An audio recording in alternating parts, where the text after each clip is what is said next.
Super Sunny लोग की इस एपिसोड की स्टार्टिंग में हम देखते हैं शाओशू को, जो कि अपने घर के आगे होता है। वहाँ पे वो देखता है कि कुछ लोग वहाँ पे भाग रहे होते हैं। वो लोग कहते हैं देखो शाई फैमिली और यून फैमिली के बीच में एक बहुत खतरनाक बैटल होने वाली है, चलो चल के देखते हैं।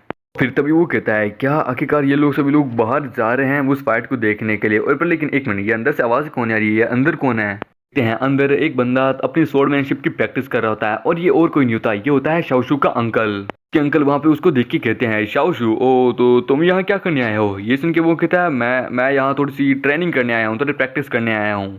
तभी उसके अंकल उसके आगे एक तलवार फेंकते हैं। ये कहते हैं वो लो तो ठीक है, ये तलवार उठाओ, आओ उस पर अटैक करो। इस तलवार को देख के वो बहुत डर जाता है कि अंकल आप सच में सीरियस हैं? और फिर उसके अंकल कहते हैं चलो बेटा थोड़ी सी प्रैक्टिस कर ही लेते हैं। वैसे भी मुझे याद नहीं आखिरी बार हमने कब मिलके साथ में ट्रेनिंग की थी मार्शल आर्ट की। चलो दिखाओ मुझे तुमने अपनी स्टार पावर में कितना ज़्यादा इंप्रूवमेंट किया है बेटे। सुन के शाओशू कहता है अंकल क्या क्या आप सच में इस बारे में सीरियस हैं? फिर वो कहते हैं हाँ मैं इस बारे में सीरियस हूँ, जल्द से जल्द अपनी तलवार उठाओ नहीं तो मैं तुम्हें मार डालूंगा। अपने अटैक करने के लिए तैयार हो जाओ। का अंकल उसके ऊपर अटैक करता है अपनी पाम से, पर लेकिन शाओशू उसके अपनी सोर्ड से उसे रोक लेता है। वो उसे कहता है अंकल वहाँ गेट की तरफ वहाँ पे यून फैमिली और शाई फैमिली के बीच में एक जोरदार बैटल चल रही है, तो हमें जाके किंगशी को मारने में ये एक अच्छा मौका है। हम किंगशी को इस तरह मार सकते हैं और ये शाई फैमिली पे अपना राज कर सकते हैं। हम इस तरह यून फैमिली से अपना क्रेडिट भी ले सकते हैं। कहता है ये एक अच्छा मौका है, हम गेट पे जाके यून फैमिली को सपोर्ट करते हैं, जिसके कारण पक्का हम लोग जब जीत जाएंगे तो यून फैमिली हमें इसके बदले क्रेडिट जरूर देगी। हम उनको सपोर्ट करें ना, इसलिए। ये सुन के वो कहते हैं इडियट, तुम बहुत बड़े इडियट हो। देखो उनके बीच में किसके बीच में फाइट हो रही है? किंगशी के बीच में। तुम्हें पता है किंगशी कहाँ गया था? डिमोनिक बीस्ट फॉरेस्ट में, वहाँ पे स्टार डिमोनिक बीस्ट फॉरेस्ट में। तो वो वहाँ से अगर जिंदा आया है तो इसका मतलब है वो कॉन्फिडेंट है कि वो जीत सकता है। वो यून फैमिली के अगेंस्ट में है तो पक्का वो जीत सकता है। उसने अपने आप को बहुत ज़्यादा इंप्रूव किया होगा। मेरे ख्याल से शायद तक तुम इस कंपटीशन को सीरियसली नहीं ले रहे। आखिरकार जरा ध्यान से देखो, तुम इस बच्चों की तरह खेलना बंद करो। सबसे पहले तो तुम जरा ध्यान से देखो इस पूरे मैटर को। किंगशी उनके अगेंस्ट में खड़ा है, किंगशी अपने ऊपर पूरी तरीके से शोर रहा है और यहाँ तक कि उसके साथ शाई फैमिली का पैट्रियार्च भी है, यहाँ तक कि वो एक स्टार मास्टर भी है। तो तुम देख सकते हो, समझे ना? मैंने अपनी इस फैमिली को इसी तरीके से खड़ा नहीं किया जैसा तुम अगर मैं खेलता ना तो कब की ये फैमिली तबाह हो जाती। फिर वो कहता है कि और तुमने क्या कहा कि अगर हम यून फैमिली की मदद करेंगे, उनको सपोर्ट करेंगे तो हमें उसके बदले क्रेडिट मिलेगा यून फैमिली की तरफ से। बच्चे मैं तुम्हें बता दूं, यून फैमिली को तुमसे ज़्यादा मैं जानता हूँ, समझे ना? अगर हम उनकी मदद करेंगे ना तो वो हमें ऐसा आगे चल के स्लेव की तरह ही इस्तेमाल करेंगे। हम उनको नौकर की तरह, वो हमें ऐसा अपना नौकर समझेंगे, समझे ना? तुम्हें इस बारे में कोई आइडिया नहीं है। फिर वो कहता है तो ठीक आप ये कहना चाहते हैं कि मैं शाई फैमिली शाई फैमिली के पास जाऊँ, उनको जाके सपोर्ट करूँ, उनसे जाके माफ़ी मांगूँ जो कुछ मैंने उनके साथ किया? कहीं मैं आप मुझे पागल समझ रहे हैं क्या? सुन के वो हंसते हैं। वो कहते हैं बेटा तुम सबसे बड़े मूर्ख हो, मैंने इस बारे में कब कहा यार? मैंने कहा जैसा चल रहा है वैसे चलने दो। यही बात करें किंगशी की तो वो तुमसे कहीं ज़्यादा अलग है। पहले वो एकदम यूजलेस था, देखो जरा खुद को। तुम जब 3 स्टार के एक मास्टर, जब तुम 3 स्टार के एक कल्टीवेटर थे तो तब देखो जरा, वो किंगशी तो अपनी कल्टीवेशन को भी शुरू नहीं कर पाता था, पर लेकिन आज देखो जरा, उसने एक स्टार मेडियन डिवाइन स्वॉर्ड में अपने आप को मास्टरी हासिल कर ली है। उसने कई सारे डिवाइन टेक्निक्स को सीख लिया है, यहाँ तक कि आज आगे चल के अब वो एक स्टार मास्टर बन चुका है। और जरा तुम्हें देखो, तुम तो एक बेसिक सी ट्रेनिंग भी नहीं कर पाए, तुम तो एक बेसिक सी स्किल को भी अब तक मास्टर नहीं कर पाए, देखो जरा। और तुम कहते हो तुम जाके उससे फाइट करोगे? अरे मारे जाओगे।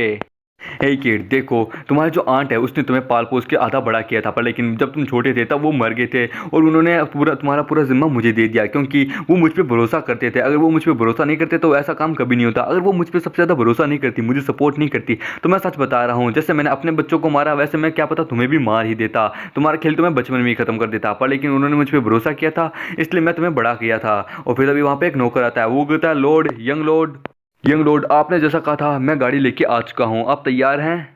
फिर ये देखने के बाद वो कहते हैं एक मिनट मुझे सब समझ आ रहा है। ए शाओशू कहीं तू बाहर तो नहीं जा रहा है? कहीं तू जुजू माउंटेन पे तो नहीं जा रहा अपने आप को ट्रेनिंग करने के लिए, ग्रीन ड्रैगन स्किल को और ज़्यादा मास्टर करने के लिए? क्योंकि मैंने सुना है वहाँ पे ही ग्रीन ड्रैगन की सबसे ज़्यादा पावर वहीं पे है। क्या पता तू वहाँ पे जा रहा हो? अगर ये बात सच है तो बेटा मैं तेरे को कहना चाहता हूँ, यानी तुम अब अपने अपने अपने कदमों पर खड़े होने सीख रहे हो बेटा। मुझे बहुत ज़्यादा खुशी हो रही है। बस मैं आशा करता हूँ तुम वहाँ से जल्द ही वापस आओ और हाँ आराम से सेफली वापस आना, अपने आप को इंजर्ड करके मत आना।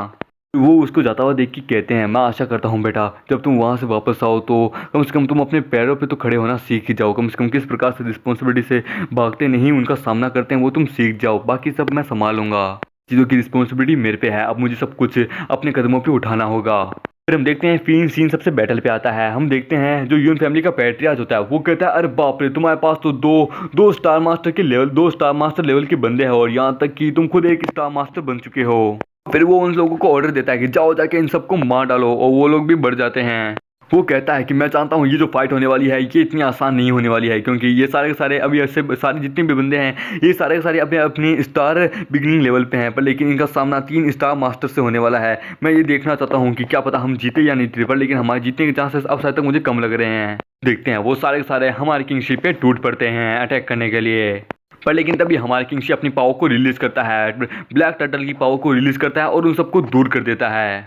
हम देखते हैं उसके फादर इन लॉ और लेफ्ट गार्ड दोनों कहते हैं क्या हम लोग भी तुम्हारी मदद करें। ये सुन के किंगशिप कहते हैं हाँ तो खड़े क्या हो, मदद करो मेरी। दोनों भी मदद करने लगते हैं। लेफ्ट गार्ड कहता है जैसा मैं लीडर के हैं मैं वैसा ही करूंगा, और वो दोनों ही उन सभी बंदों को मारने लगते हैं।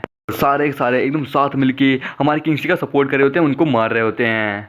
यून को कहता है यून इस तरह सामने से फाइट मत करो, एक काम करो तुम मुझे पीछे से बैकअप दो, मेरे पीछे आओ हम दोनों साथ मिलकर लड़ते हैं। ये यून कहती है आखिरकार तुम्हारा मतलब क्या है कि मैं फ्रंट से फाइट ना करूं, तुम्हारे बैक के आगे आके तुम्हारे साथ फाइट करूं, आखिरकार तुम कहना क्या चाहते हो। ये सुन के वो कहता है क्योंकि अगर हम दोनों एक साथ एक दूसरे के बैकअप में रहेंगे तो ये एकदम अच्छा रहेगा, मैं तुम्हारी सेफ्टी कर पाऊंगा तुम मेरी कर पाओगी। किंगशिप कहता है रिट्रीट, तुम लोग जल्द से जल्द जंगल में भागो। ये सुन के यून कहती है पर लेकिन तुम्हारा क्या, तुम भी आओ। ठीक कहता है हाँ तुम फिक्र मत करो, मैं जरा इन सबको जरा यहाँ पे जरा माहौल थोड़ा शांत करके आता हूँ, तुम फिक्र मत करो। और फिर वो अपनी व्हाइट टाइगर स्किल को इस्तेमाल करता है। वो कहता है व्हाइट टाइगर पाम। किंगशिप कहता है हमें एक ही समय पे फाइट और रिट्रीट दोनों करना होगा, क्योंकि हम इस तरह इनसे फाइट नहीं कर सकते, ये तादाद में बहुत ज़्यादा है, इसलिए हमें कोई ना कोई स्ट्रेटेजी अपनानी होगी। एक काम करते हैं जंगल में जाते हैं और इन पेड़ों की मदद लेते हैं, हम इस जंगल की मदद लेंगे। ये सुन के वो कहती क्या इस जंगल का सपोर्ट, आखिरकार तुम कहना क्या चाहते हो। कहता है तुम लोग आगे बढ़ो, मैं जरा इन लोगों को रोकने की कोशिश करता हूँ। और फिर वो फोनिक्स फिस्ट का इस्तेमाल करता है उन लोगों को रोकने के लिए, और हम देखते हैं पीछे से कोई आता है। वो किंगशिप के पीछे आके उसके ऊपर एक स्नेक अटैक कर रहा होता है। वो कहता है किंगशिप आज तुम यहीं कहीं मरोगे, मैं भी देखता हूँ तुम जिंदा कैसे जाते हो। और मेरे ख्याल से ये शायद तक यून फैमिली का लीडर होता है। और इसी के साथ ये एपिसोड भी यहीं खत्म होता है। तो दोस्तों मिलते हैं अगले नए वीडियो में, जब तक के लिए बाय बाय।